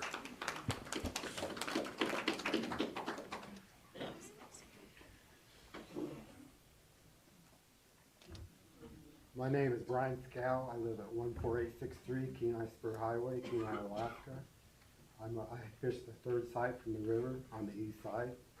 And I'm just here I want to make a point that I told Mayor Brian Daigle that when we fish the 600 feet from the mean high tide, our nets are dry half the day to begin with.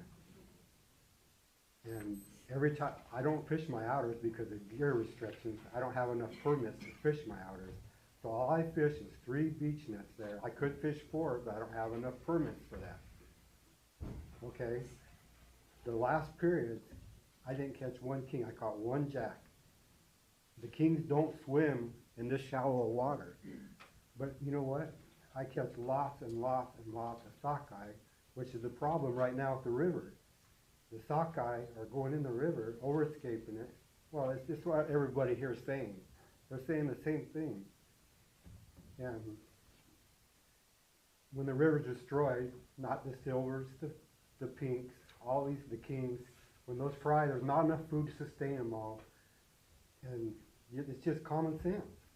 And that's all I'm asking, is just, if we could just put our beach nets out and get to 600 feet and get what we can and limit it, and the totals, the data from, you ask Avery and all them, you look at the data of how many kings you get with fishing beach nets only.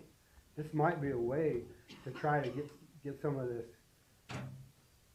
these totals of overescapement down, and also put money in the pockets of the economy here. It's going to suffer really big with year after year of this. That's all I have to say.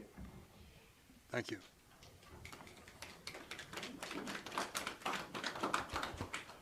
Anyone else from the room? If not, is anyone remote? If anyone on Zoom would like to provide further testimony, you can unmute or raise your hand at this time. Okay,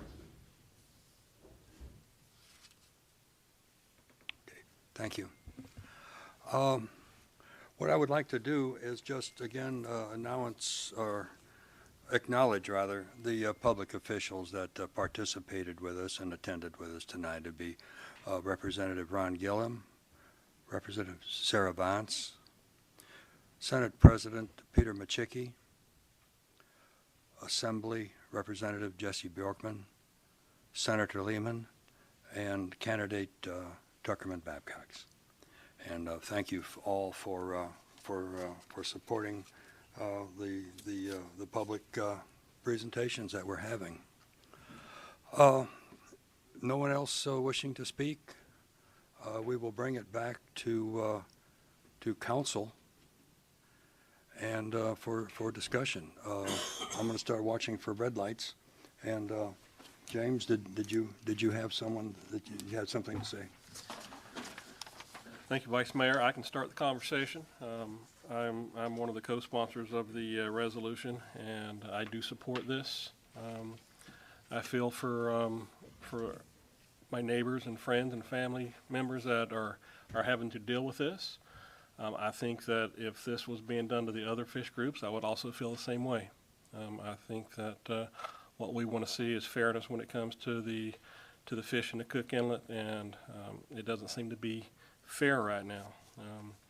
This body here, the problem that I have, this body is hopefully we're going to be a voice to the state, but it's your voice that matters when it comes to elections and what takes place. And it's going to take change at the state level for us to really have some impact. So I hope that the Kenai Peninsula Borough Assembly will take this on, and the other cities that this is affecting too. I hope that we can have a voice and open this thing up at least to help a little bit this year. But I'm sad to see what's taking place, but I do support this. Thank you. Councilman Winger. Thank you, Vice Mayor Glendenning. I just want to open up by thanking everybody for taking the time to come out on your prime summer, July, on one of the nice days we've had in the last couple of weeks. So just thank you to everybody that's came. I'd like to recognize some of the comments that we got in the laydowns, as well as I had received many phone calls from members in our community that oppose our resolution tonight, and I would like to make sure that we acknowledge both sides of this issue and both groups. Unfortunately, that does not share my same views. I feel that this is an issue for everyone. I mean, no fishery is safe at this point, and if they think they're safe, they just haven't been paying close enough attention to the issues. I have concerns on the local impact to the families. When I owned a small business here, I owned a restaurant. When fishermen had a great year, my restaurant had a great year. But when fishermen were impacted, it was a tough, tough winter for our restaurant to get through. So I've always put back a fishing season on the impact to a small business. As a small business owner, I know what that is. I felt it. So I don't come from a fishing family, but I think we all know a neighbor or a friend or somebody in the fishing industry. And in the end, we've got to all band together and stand up for each other, especially when we look that not everybody's safe. One of my big concerns, too, is I don't think any one of us want to see the extinction of this species. My youngest is 7. I would love for my youngest to be able to put a king in a boat one day. It doesn't look good for the future generations. And we're looking at mismanagement of not just this species, but many other species. I mean, the halibut quota has been being reduced. You got the clams. I mean, we can go on. We've definitely, I think, have mismanaged through a plan and not taking the voices of everybody into account on this. As one of the sponsors, I am proud to stand with you guys in support. Kenai, our history is rich, as we've heard from y'all. Our history is rich in fishing. I mean, without our processors, without you guys, we would have no history. So I am completely in support of this, and just know that we are all here to help you any way we can. Thank you. Anyone else wish to speak? Yes. Before I make my comments, I would like to make an amendment to this resolution in section 2. This is where the copy of this resolution will be forwarded.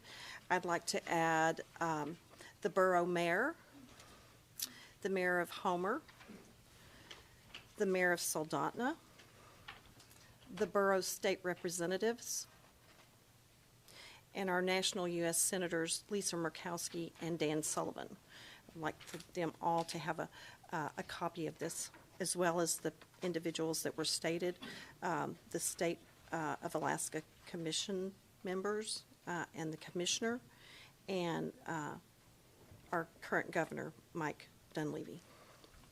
I'll second. Thank you. Madam Clerk, did you capture that? Yes. Okay. Second. Question for the motion maker. Did you include Seward in that? Thank you for that oversight. I would like to also include the mayor of Seward, please. Second. Yep. Request unanimous consent. I have one question. The motion maker.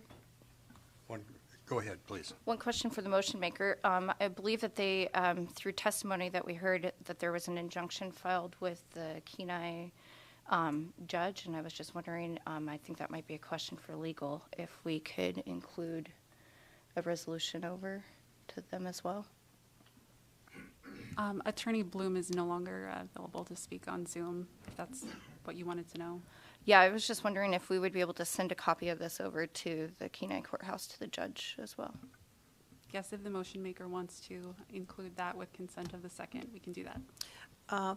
After checking with legal tomorrow, if it's in his purview to do that, I would be amicable to that inclusion. So that's conditional second? I'll still second. Okay, thank you. Henry, you asked for unanimous? Unanimous, any objection?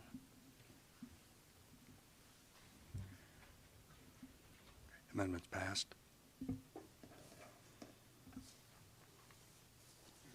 Before we go on, I still have a comment to make. Just briefly, I've been... Vice Mayor? Go ahead, please. You still had Councilmember Glendine. I think you still need to speak to this besides the amendment? Were you going to speak to the amendment? I'm sorry. We spoke to the amendment, we passed it. She still had the mic and not made her comment yet. I'm sorry. Thank you.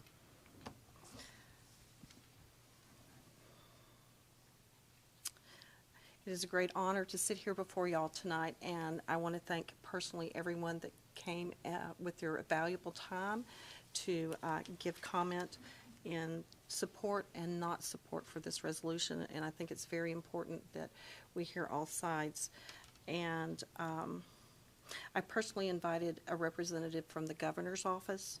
I also personally invited the commissioner, and I also personally invited a representative from Dan Sullivan's office to join us here tonight. I'm not sure why they did not come, but I did want to let you know that the invitation had been extended. There is collective consequences for overescapement, and there's great loss to many more individuals that have not been enumerated. Our East Side set netters, the fish, the economic base that is lost and unrecoverable, that amount that was estimated of $78 million to the economic impact of our community and our state. The reallocation of the fish away from the East Side set netters, the harm that's done to the banks of the river, the harm that's done because of the overescapement, and not to go unnoticed, the unfair treatment to the East Side set netters.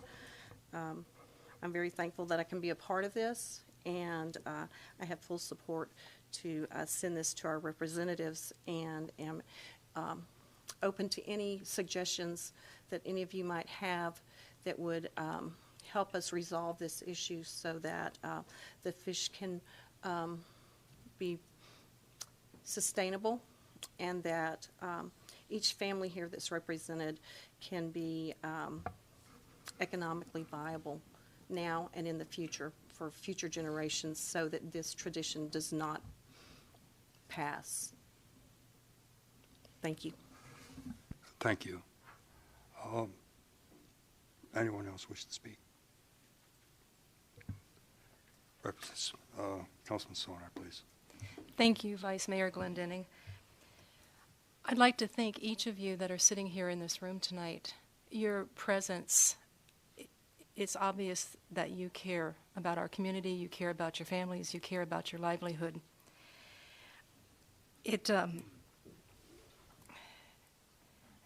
As I listened to people who called and talked to me, and I listened to their opinions, and I read about this, and I read the letters, I'm just floored that you've gone through this situation for 3 summers. I can't imagine another user group being stepped upon like that and still being able to come up for air. But you have come up for air tonight by your very presence here. And you need to keep breathing, and you need to keep fighting. There's enough fish. God has given us enough fish for all of us, no matter if you're a drifter, a set netter, a dip netter, a sport guy, or even a resident flipper. And it behooves us as stewards to take care of this gift that is given to us each year. And we have to be good stewards of it. We have to take care of the environment for the fish. We have to look at the fish numbers. And I mean, the fish numbers, those are facts. The overescapement is on record now. And I can't help but think that facts will talk. And I hope that this resolution, as it goes forward, and it goes forward to all these different offices and boards, that they will look at it and they will see the facts, that we have rivers here that the fish are overescaping, and that is detrimental long term for every user group. And not to mention, I mean, the city that we love, the city that we live in, the millions of dollars that are going unharvested right now. It's almost mind-boggling. And to think all of us in here have to put food on the table, and all of us in here have family that depend on us. And yet we're living through an economic time that I haven't seen since the 70s. I remember the gas lines, but we certainly have never seen prices like this, or prices for food when you walk into the grocery store. And I think about all the startup costs that each of you have had to run your business, to get your business going and ready for this summer.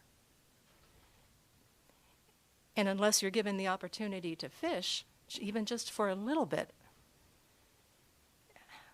I mean, you are eating those startup costs. I'd much rather see you eating some salmon than eating those startup costs. I don't mean to be comical about it. I have to tell you, it's mind-boggling. And I find it ironic that one of the voices of opposition that called me and spoke to me and asked me to please do not support this resolution because he felt like politics should be left out of it. Politics should take a back seat and let the biologists do their job. Well, I'm not a biologist, I'm a music teacher, but, you know, the biologists, obviously, I'm not going to say they're not doing their job. Maybe they're not being allowed to do their job. Amen. And to leave politics out of this is like, this is the whole point. Politics has messed this up. And if there's anything we can do as a council member to help push this forward, we will. Or at least I will. I'll speak for myself. But thank you for coming tonight. And if I can just reiterate, just keep breathing and keep doing what you need to do to keep the fabric of our community together. Thank you. Thank you. We're just coming down the line. James, you've spoken. Tia, you've spoken. Yes. Councilman Nexted, please. Thank you. I'm in concurrence with everyone here in the room, and thank you very much. It's kind of another case of when politics dominates the biology.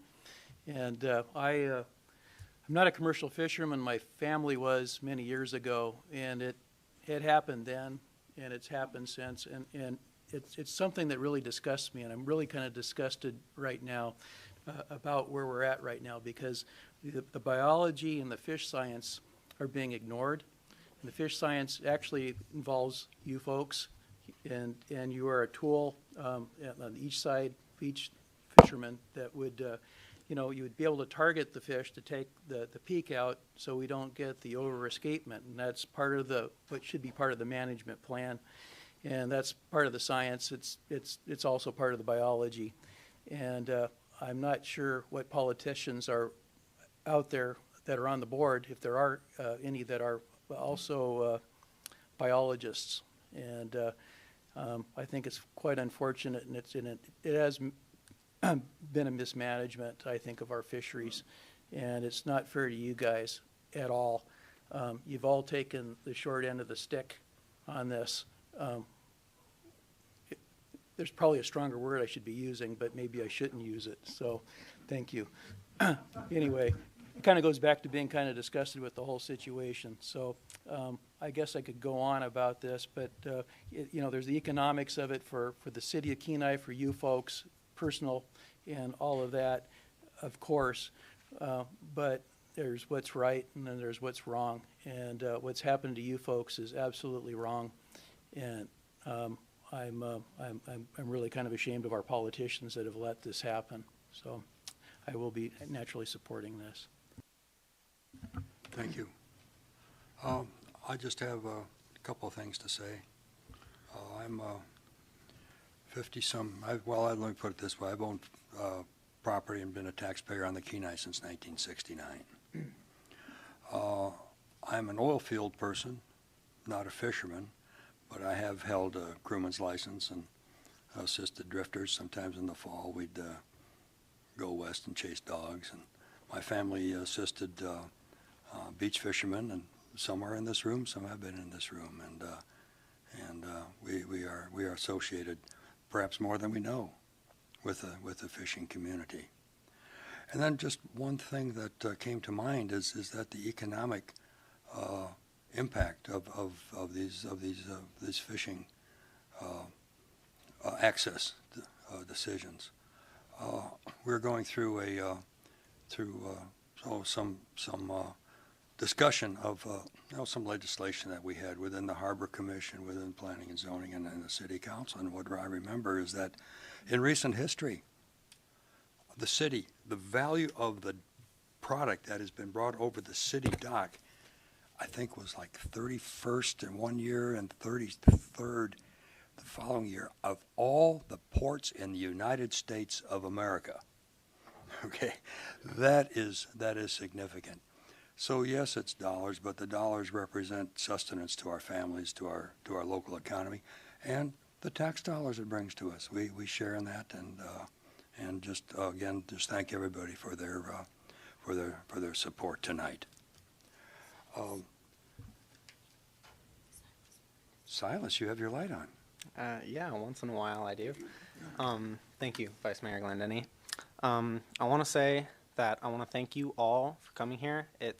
I've only ever seen this room packed once before, and I'm so glad that I can see all of these people that honestly I haven't really seen before, because I myself, I don't fish much, but what I'm about to say, I'm not speaking as myself. I'm speaking as the entirety of Kenai Central High School and the Kenai Middle School, is that I believe that every student, every teacher supports this, because I cannot say how much I have heard my friends or my classmates excited about how them and their family or them and their friends are going to go fishing, whether it be fishing like dip netting or set netting like you guys all here today. And it hurts me because some of those people that I call my friends and my classmates won't be able to be excited anymore or have fun, that they'll be able to do something they enjoy and love, and that they'll be able to make money off of, and that they'll be able to eat food that they like. So thank you all for coming here, and I support this fully. Thank you, Student Representative Silas. Appreciate your comments. They're from the heart. Any other comments from the body? Okay. Seeing no others, I believe our discussion is concluded. And I have a question. Was unanimous consent requested? I would prefer that we each have a voice. Thank you. Your point is well taken. We're at the point in our process where we're going to take a vote. Madam Clerk, can you call us by name, please? Councilmember Winger? Yes. Councilmember Petty? Yes. Vice Mayor Glendenning? Yes. Mayor Gabriel? Oh, sorry about that. Councilmember Baisden? Yes. Councilmember Naxted? Yes. Councilmember Stonart? Yes. And Student Representative Thibodeau? Yes. Motion passes. Well, thank you. So the outcome of the resolution 2022-57, it is adopted. And just thank everybody for your participation. And even though you have hardship, I feel the warmthness in your heart. Thank you for coming tonight.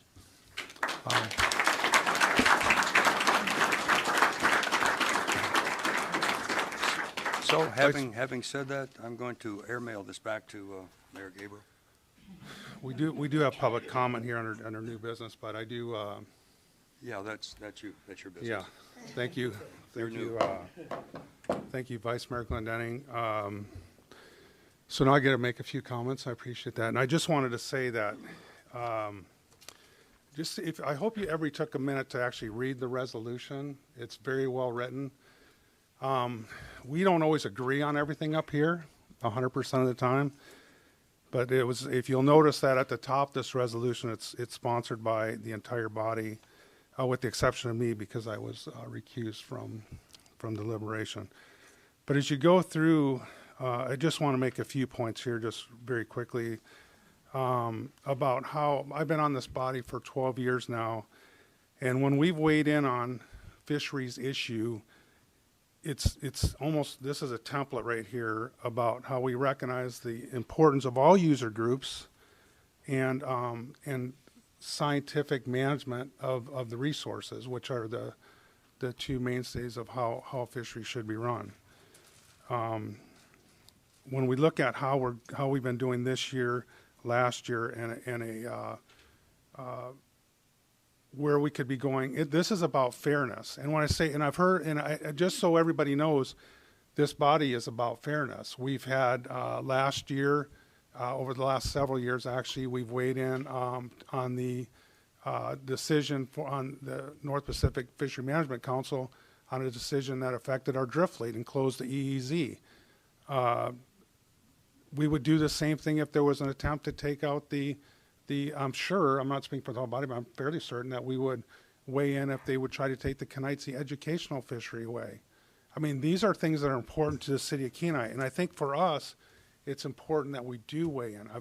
People have asked if what's the value to this? The value is that you get to come here and voice your concerns about what's happening right now being unsustainable. That's what I've heard. And to a long-standing industry in Kenai, that's important when we hear that it's unsustainable. And I think that should raise a red flag to decision makers. One last point I wanted to make was to Mr. Barletta, and if he's still on the line here, I see he's still there by Zoom.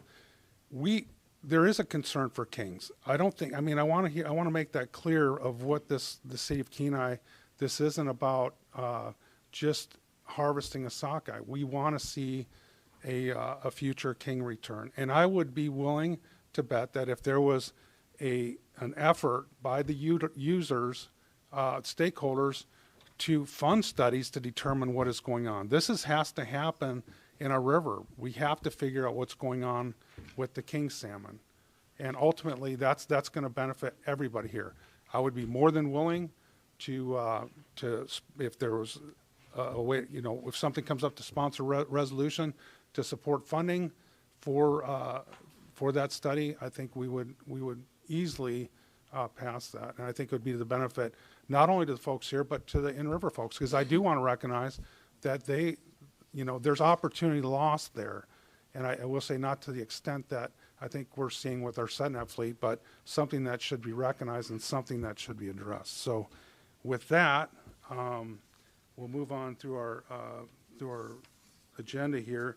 Under new business, we have none. We have additional public comment, so if there's anybody from the general public that would like to address the council at this time, feel free to come forward. The piece of paper is still going around. Okay. Down the back there, so if you didn't sign it, make sure you sign it. Mr. McGann.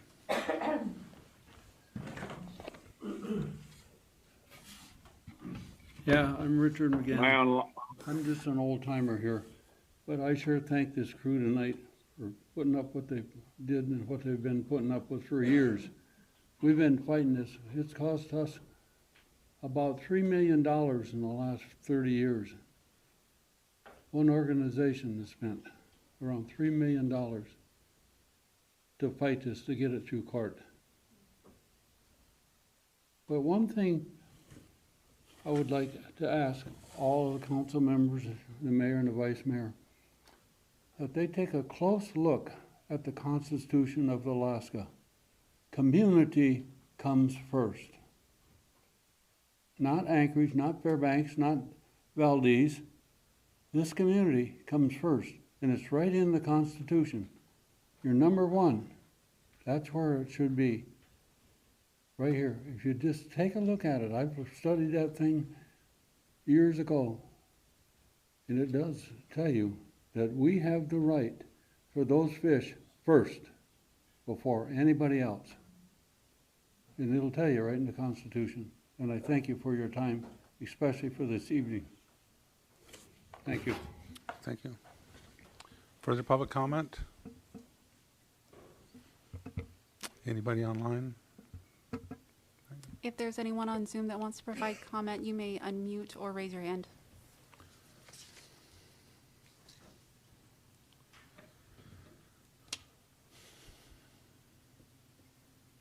I'm just going to repeat that because we had one more person join on Zoom just now. But if you want to provide comment at this time, you may unmute or raise your hand. Oh, and I see, Ray, you've raised your hand. You can go ahead and speak. Hey, guys. Yeah, it truly is frustrating on both sides. I know Mr. McGann. I know a lot of set netters out there. Jesse Bjorkman, I know you, and I don't know the answer, but the answer is not putting more kings on the spawning beds. The last 3 days in the river, I've been fishing, and there has been no sockeye. 4 days ago, there were 150,000. So fish come and go and do what they do. As guides in river and as commercial set netters and as drifters, we all have to figure this out. We are not the problem, but we are the end of the line when these fish come in to Cook Inlet. Both kings, sockeyes, silvers, and pinks. So, that being said, we will continue to work this out and dissolve this problem at the Board of Fish process. And I know you guys are frustrated with the process right now, but you know, it's what we do. So thank you for your time, and I appreciate the Kenai Council and all you guys are doing. Thank you. And I'll open up to the room one time. See at least one more person I would like to, Ms. Hudkins. I just want to once again thank the council tremendously for bringing this up. I also want to thank the fishermen again behind us. Our fight is not over. This is maybe the beginning of our end, but we need to keep breathing, as council member said. So tomorrow night there is a Soldotna City Council meeting, and this is under their new business. I would encourage our room to bring the same message and attend tomorrow in Soldotna at 6 o'clock. I know it's what we want to do with these beautiful days, but it's what we need to do. So it's the Soldotna City Council meeting. I'm a KPFA board member. We will be sending an email out tonight with more information. We wanted to get through this meeting first. So thank you again for your time, all of you. I very much appreciate it. Thank you. Last opportunity for public comment. Going once, going twice. I'd like to thank everybody for showing up here this evening and voicing their concerns. I mean, when I look at the what's important to the city of Kenai, and I see this is what is important. And thank you for taking the time to make your voices heard. We have no executive session and seeing no other business before this body. Oh, sorry. Councilmember Knox. No, I'm out of order a little bit, but it was remiss, and I wanted to, we wouldn't be here tonight if it weren't for Mayor Gabriel's leadership in bringing this initially forward and everything. So thank you very much for that. And I was happy to work on the resolution and to be here tonight. Thank you for doing that. Thank you. Thank you, Council. Thank you, everybody. Seeing no other business before this body, we are adjourned.